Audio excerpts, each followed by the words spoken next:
Hello students, आज हम करेंगे next topic. Yesterday we have done the topic this is resistance. Resistance क्या होती है और किन किन मटेरियल की रेजिस्टेंस बनती है, ये हमने कल प्रीवियस वीडियो के अंदर किया था।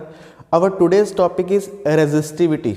रेजिस्टिविटी क्या है और इसके कौन कौन से फैक्टर है जिस पे डिपेंड करती है। Let's see the topic resistivity. Resistivity देखिए, जब हम रेजिस्टेंस की कल हमने बात की थी, what is our resistance. Resistance is obstruction in path of current. Resistance जो है करंट को कम करने का काम करती है, ठीक है, करंट को डिक्रीज करती है। अगर रेजिस्टेंस करंट को डिक्रीज करती है तो इसको हम कैसे लिख सकते हैं, that we can write resistance is inversely proportional to current. Resistance current को कम करती है, ठीक है।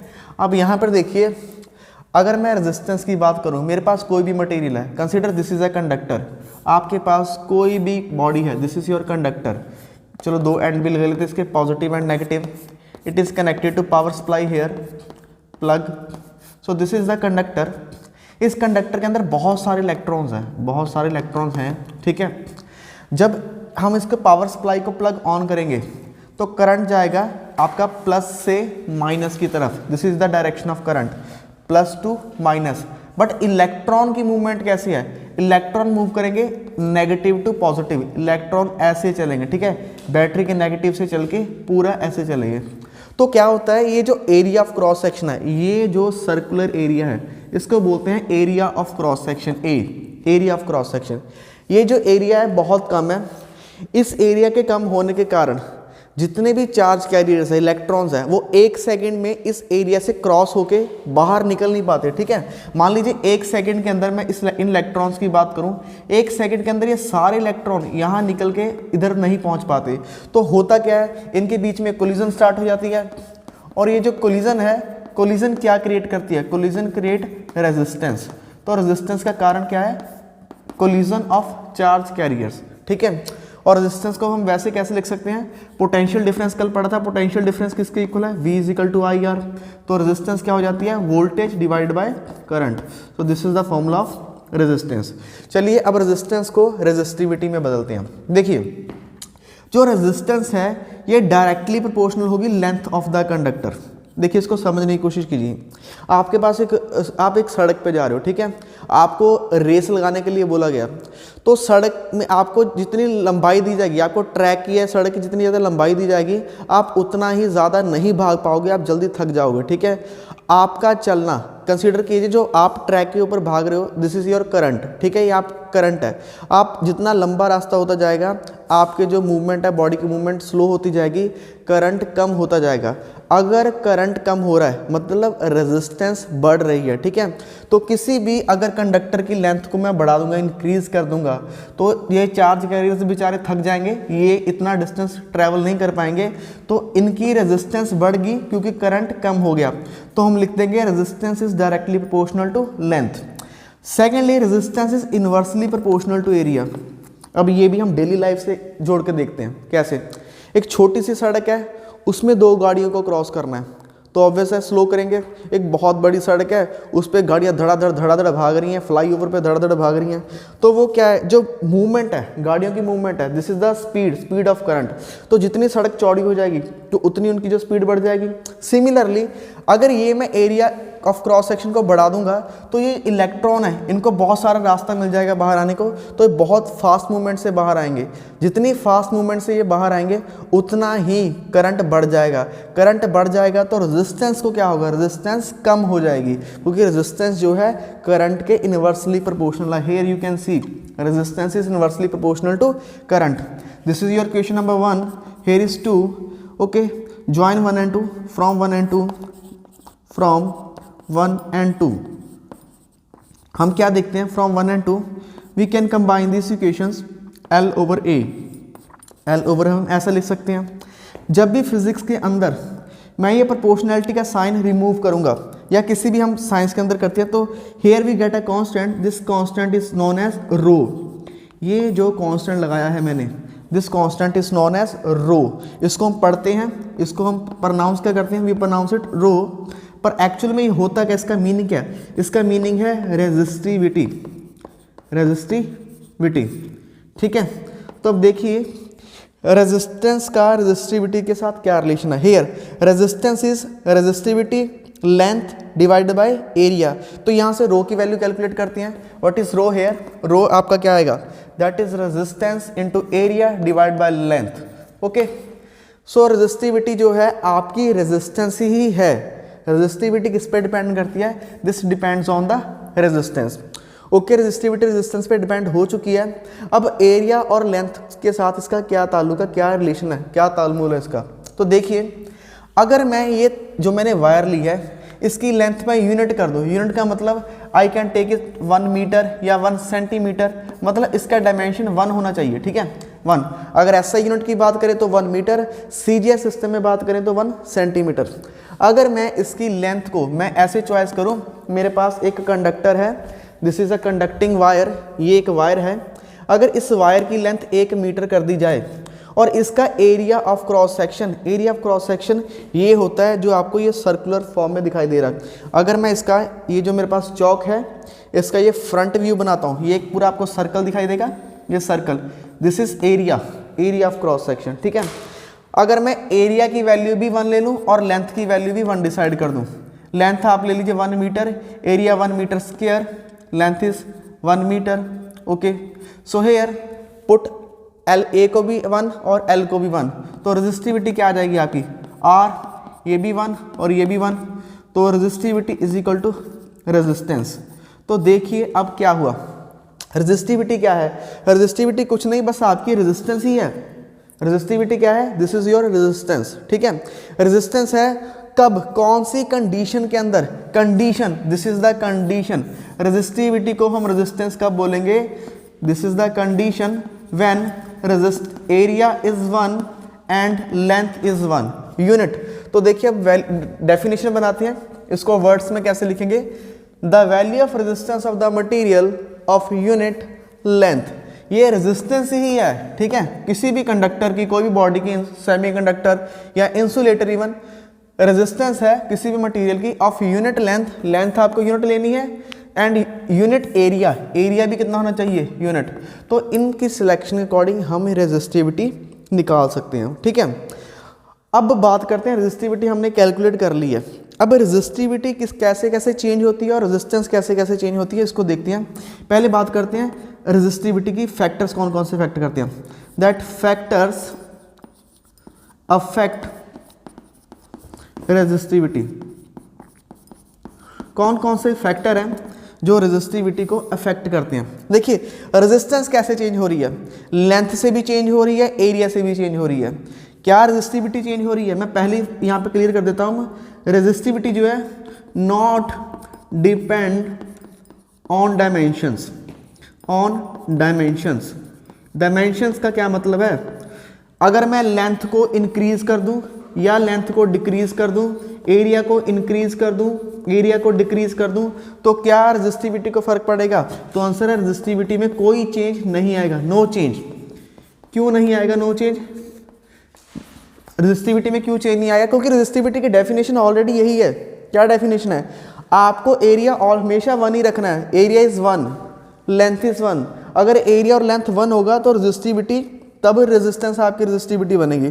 तो डायमेंशन से, ये हाइलाइटर पॉइंट है, डायमेंशन, लेंथ चेंज कीजिए, ब्रेथ चेंज कीजिए, एरिया चेंज कीजिए, whatever you parameter you want to change, but resistivity को फर्क नहीं पड़ेगा। तो अब क्वेश्चन है क्या है, रेजिस्टिविटी कभी भी चेंज नहीं होती? तो आंसर है नहीं, रेजिस्टिविटी चेंज होती है। कौन कौन से फैक्टर से रेजिस्टिविटी चेंज होती है? तो हम यहाँ पर देखते हैं, जो रेजिस्टिविटी है ये चेंज होगी by change in temperature, by change in temperature.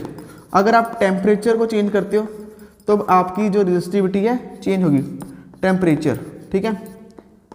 तो टेम्परेचर को चेंज करने से आपकी रेजिस्टिविटी चेंज होगी। टेम्परेचर को चेंज करने से रेजिस्टिविटी कैसे कैसे चेंज होगी, अब ये देखते हैं। Let's see how resistivity very with temperature.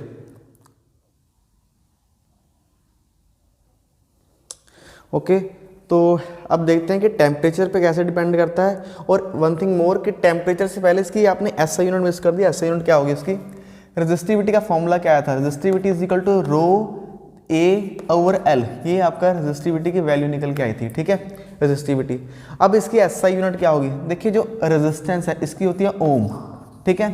ये जो एरिया है, एरिया की एसआई यूनिट होती है मीटर स्क्वायर, और ये लेंथ है, लेंथ की हो जाएगी मीटर, तो मीटर से मीटर कट जाएगा तो आपके पास क्या एसआई यूनिट निकल के आएगी, this is ohm metre. So ohm metre is the SI unit of resistivity. Resistance की क्या है, रेजिस्टेंस की ओम और रेजिस्टिविटी की ओम मीटर, तो this is the SI unit of resistivity. तो इसके बाद जो है हमारा दैट इज टेम्परेचर डिपेंडेंस, जो हम इसकी बात कर रहे थे, temperature dependence. We can write temperature dependence of temperature dependence of resistivity. जो रेजिस्टिविटी है आपकी टेम्परेचर पे कैसे डिपेंड करती है, ठीक है। इसको हम 3 पार्ट में डिस्कस करेंगे। फर्स्ट इज कंडक्टर के बाद इंसुलेटर और सेमीकंडक्टर। तो देखिए सबसे पहले कंडक्टर के अंदर क्या हो रहा है। कंडक्टर क्या है, conductor are the devices in which we can pass any amount of current, मतलब बहुत ज़्यादा अमाउंट में जो करंट है कंडक्टर के अंदर हम बहुत इजीली पास कर सकते हैं, ठीक है। तो दीज आर द कंडक्टर्स। अब कंडक्टर में रेजिस्टिविटी का क्या रिलेशन है टेम्परेचर से, तो आंसर है अगर हम टेम्परेचर को इंक्रीज करेंगे तो रेजिस्टेंस इंक्रीज हो जाएगी, अगर रेजिस्टेंस इंक्रीज हो जाएगी तो रेजिस्टिविटी भी इंक्रीज हो जाएगी, ठीक है। अगर मैं इसका एक ग्राफ प्लॉट करके बताऊंगा आपको, I am plotting the graph resistivity का विद रिस्पेक्ट टू टेम्परेचर, तो ग्राफ कुछ इस तरह से होगा। सो हेयर एक्स एक्सिस में हम ले लेंगे टेम्परेचर को हम लेंगे केल्विन के अंदर, और वाई एक्सिस में लेंगे रेजिस्टिविटी को, ठीक है। Resistivity this is in ohm metre के अंदर रेजिस्टिविटी, टेम्परेचर इन केल्विन। तो इसका ग्राफ आपको कैसे मिलेगा, this is like this one, okay. ऐसी इसकी शेप होगी। तो आप देख सकते हैं बाय इंक्रीजिंग द टेम्परेचर, आपका यहाँ पे 0 है, 0, 100, 200, 300, तो यहाँ पे 10, 20, 30, ये मैंने किसी भी एग्जांपल ली है, मतलब आप किसी भी एग्जांपल को कंसीडर कर सकते हैं। फॉर कंडक्टर अगर हम टेम्परेचर बढ़ाएंगे रेजिस्टिविटी इंक्रीज होगी, रेजिस्टेंस भी इंक्रीज होगी। What about the semiconductor and insulator. अगर मैं सेमीकंडक्टर की बात करूं, सेमीकंडक्टर और दूसरा इंसुलेटर, सेमीकंडक्टर या इंसुलेटर इन दोनों में बिहेवियर सेम रहेगा, तो मैं इन दोनों को इकट्ठा ही पढ़ाऊंगा आपको एक साथ, इंसुलेटर, ओके। इन दोनों में क्या बिहेवियर होता है, देखिए ये मेरा एक ग्राफ है, मैं प्लॉट कर रहा हूँ। यहाँ पे टेम्परेचर को लिखेंगे केल्विन के अंदर, और यहाँ पे रेजिस्टिविटी, ठीक है। इसमें ग्राफ एक्सपोनेंशियली आएगा, एक्सपोनेंशियली मतलब ऐसे डिक्रीज करेगा, लीनियर डिक्रीज नहीं करेगा। तो ग्राफ से आप समझ चुके हैं, अगर हम टेम्परेचर को इंक्रीज करेंगे तो रेजिस्टेंस डिक्रीज होगी और रेजिस्टिविटी भी डिक्रीज होगी। सो इस तरह से सेमीकंडक्टर और इंसुलेटर का बिहेवियर जो है सेम रहेगा। कल हमने बात की थी जो रेजिस्टेंस है कौन कौन से मटेरियल्स की बनाई जाती है। देखिए रेजिस्टेंस उन मटेरियल की बनानी चाहिए हमें जिनका टेम्परेचर के साथ रिलेशन बहुत कम हो। फॉर एग्जांपल रूम का टेम्परेचर है आज 25 डिग्री सेल्सियस, अगर 25 से ये 40 तक पहुंच जाता है तो रेजिस्टेंस के अंदर जो रेजिस्टेंस के कैरेक्टरिस्टिक्स हैं वो चेंज नहीं होनी चाहिए, ठीक है, दैट शुड बी सेम। तो हमें रेजिस्टेंस ऐसे मटेरियल्स की बनानी होगी जो टेम्परेचर से जल्दी इफेक्ट नहीं होते हैं। तो वो कौन से मटेरियल्स हैं, ठीक है। जो रेजिस्टेंस है आपकी, जितनी भी रेजिस्टेंसेस हैं, resistances are made up of alloy, ठीक है। अलॉयस की बनती है रेजिस्टेंसेस, ठीक है। और वो कौन कौन से अलॉयस हैं, nichrome, then constantan, and last one is manganin, और भी बहुत सारे हैं। तो इनकी जो है हम रेजिस्टेंस बनाते हैं, निक्रोम, कॉन्स्टेंटेन एंड मैग्नीन। तो ये जो हम बात कर रहे थे रेजिस्टेंसेस की, why we made the resistances of alloy. Alloy का टेम्परेचर से बहुत कम लेना देना है। अगर आप बहुत ज़्यादा टेम्परेचर चेंज कर दोगे तो अलॉय की रेजिस्टिविटी बहुत कम चेंज होगी, इवन नेग्लिजिबल चेंज होगी। फॉर एग्जाम्पल मैंने यहाँ पर निक्रोम एज अ अलॉय लिया है, निक्रोम को, उसका ग्राफ देखिए, ये 0 है और ये 800, 0 से 800 केल्विन टेम्परेचर के अंदर चेंज आ रहा है। इतना टेम्परेचर चेंज आने पे रेजिस्टिविटी में कितना आया, तो हेयर इज़ 1.1, हेयर इज़ 1.2, तो बहुत कम चेंज आ रहा है। ये ग्राफ है, ये ऐसे कर्व जा रही है यहाँ तक। तो 800 केल्विन टेम्परेचर चेंज होने पे रेजिस्टिविटी में कितना चेंज आया, 0.1 ओम मीटर, इतना कम। तो इसी कारण जो है हम रेजिस्टेंसेस है अलॉय की बनाते हैं, जैसे मैंने यहाँ पे निक्रोम दिखाया। अब सबसे ज़्यादा रेजिस्टेंस जो होगी आपकी रेजिस्टिविटी होगी, निक्रोम की रेजिस्टिविटी सबसे ज़्यादा होती है, उसके बाद होती है कॉन्स्टेंटिन की, और सबसे कम मैग्नीन की होती है। ठीक है, वो वैल्यूज़ कितनी होती है ये मैं आपको नेक्स्ट लिख के दिखाता हूँ। तो निक्रोम के बाद आएगा कॉन्स्टेंटिन, कॉन्स्टेंटिन के बाद आएगा आपका मैंगनीन। मैंगनीन और कॉन्स्टेंटिन और निक्रोम को अगर मैं कंपेयर करूँ तो bye comparison this is NCM। देखिए NCM के नाम के तो मॉल भी हैं अपने पंजाब के अंदर। तो जो NCM है, निक्रोम की रेजिस्टेंस ज़्यादा होगी कॉन्स्टेंटिन से ज़्यादा होगी मैंगनीन की। ये कितनी होती है, इसकी वैल्यू जो है निक्रोम के लिए इसकी वैल्यू रहेगी 100 × 10⁻⁶ ओम मीटर, कॉन्स्टेंटिन के लिए रहेगी 49 × 10⁻⁶ ohm metre, and last one is your manganin 44 × 10⁻⁶ ohm metre. So this is all about the resistivity. What are the factors on which resistivity depends? Resistance. So I hope the lecture is good for you. Thanks for watching class. अगर content आपके लिए थोड़ा सा भी valuable रहता है तो please do like, share and subscribe. आपके लाइक से हमें मोटिवेशन मिलता है। तो ये सारा हो गया आपका रेजिस्टिविटी का। नेक्स्ट जो हम डिस्कस करने जा रहे हैं, we are going to discuss series and parallel circuit of the electrical circuit. हम सीरीज में रेजिस्टेंस को कैसे यूज़ करते हैं और पैरेलल में कैसे यूज़ कर सकते हैं। उससे पहले एक और काम करेंगे, उससे पहले हम देखेंगे कि रेजिस्टिविटी की एप्लीकेशन कौन कौन सी है। ये सारी नॉलेज के बाद, ये नॉलेज को हम अपने डेली लाइफ के अंदर अप्लाई करेंगे। अप्लाई करने पे हम देखेंगे कि रेजिस्टिविटी कैसे काम करती है। ठीक है, इसकी application, let's see the application of this one. देखिए अब हमें रेजिस्टिविटी का नॉलेज हो चुका है। Resistivity is RA/L, this is our resistivity. ठीक है, रेजिस्टिविटी का नॉलेज होने के बाद हमें इसे डेली लाइफ में अप्लाई करने वाले हैं कि इसे यूज़ कैसे करना है इस नॉलेज को। So let's see how we can use. Here is the applications of resistivity. Applications, ठीक है, एप्लीकेशंस का मतलब होता है यूज़, कि आप कैसे इसको यूज़ करते हो। So here is the first application. The conducting wires are made up of copper and aluminium. आपके घर के अंदर जितनी भी वायरिंग सिस्टम हो रखा है, चाहे वो वायर फैन की है, चाहे किसी बल्ब की है, या किसी भी अप्लायंस की वायर है। See here is the wire. Actually ये बाहर से इंसुलेट हुई है रेड कलर प्लास्टिक के ऊपर। इसके अंदर कॉपर है, तांबा है। ठीक है, आपने देखा होगा जो वायर्स हैं बेसिकली जिनमें आपको करंट की ज़्यादा अमाउंट चाहिए, जैसे ट्रांसफार्मर है, इन सब के अंदर क्या यूज़ किया जाता है, कॉपर यूज़ किया जाता है या फिर एल्युमिनियम, क्योंकि इनकी रेजिस्टिविटी बहुत कम है। ठीक है, सो क्यों यूज़ किया जाता है, क्योंकि इनकी रेजिस्टिविटी क्या है, बहुत कम है, लो रेजिस्टिविटी। आफ्टर दिस अगर रेजिस्टिविटी लो होगी, करंट क्या होगा, करंट क्या होगा, कैन पास इजीली, इजीली जो है करंट को हम पास कर सकते हैं। ठीक है, नेक्स्ट एप्लीकेशन क्या है, this is very important application, exam में 2 नंबर में आपसे पूछी जाती है।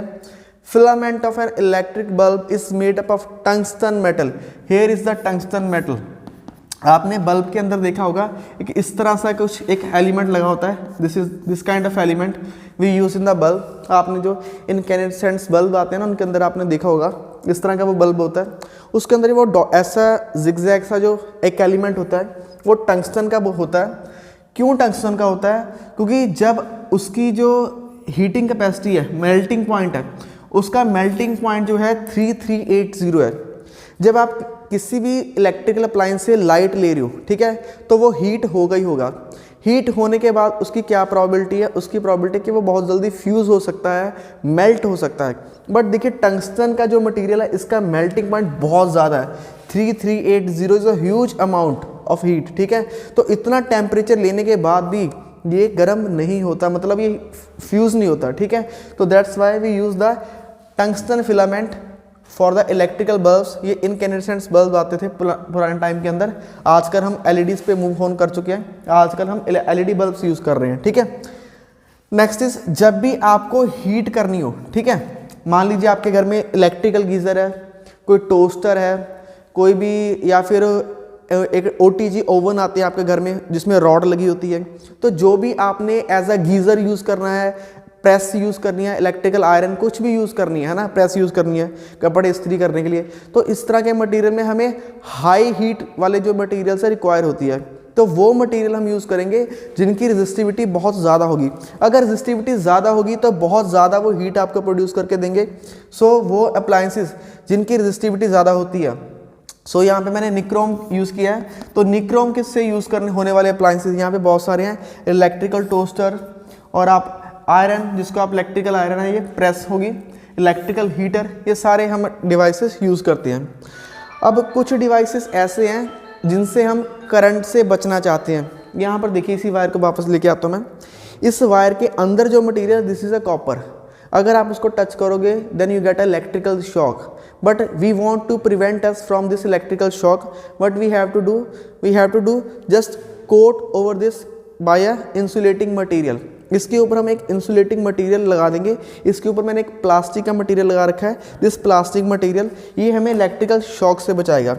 तो जिनकी रेजिस्टिविटी बहुत कम है, लो रेजिस्टिविटी, ठीक है, जिन मटेरियल्स की रेजिस्टिविटी लो है, तो उनमें क्या होगा, उनमें करंट क्या होगा, करंट पास नहीं होता, नो पास, ठीक है, नो करंट पास।